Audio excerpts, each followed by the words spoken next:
greenhouse and I'm going to show you some of their Crocus sativus bulbs.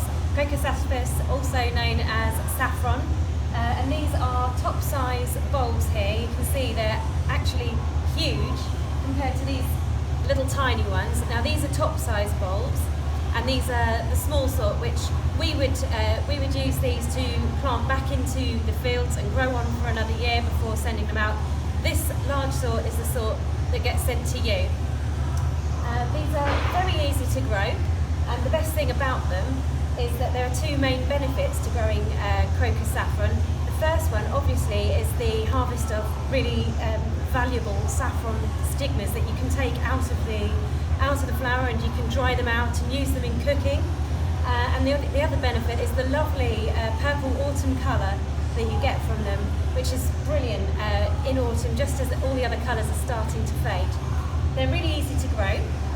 You just simply plant them in the ground with this sort of pointed side facing upwards and the rounded side facing downwards. You dig a hole with a trowel to about twice the depth of the bulb, maybe 10-15 centimetres deep, and you just position that bulb in there and cover it back over. They're perfect for growing in full sun, or they can tolerate very light shade and any free draining soil. They don't really like clay, so avoid planting them in a heavy clay area. Otherwise, they're very easy and really reliable.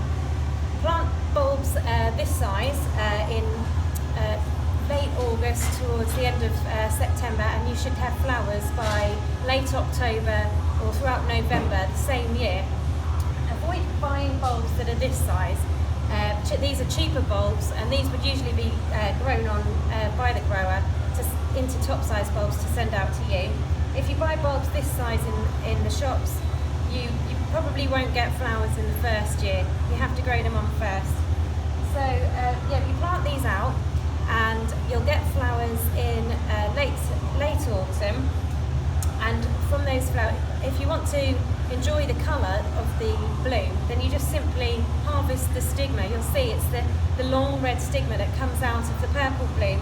You simply pick those out really carefully with tweezers and just put them in a pot safely to dry out before you, and then just leave the purple flowers in place, and you can still enjoy the lovely autumn colour of them.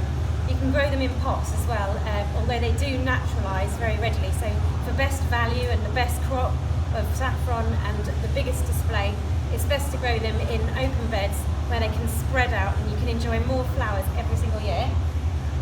And once you've harvested your saffron stigmas, you need to dry them out before you can use them.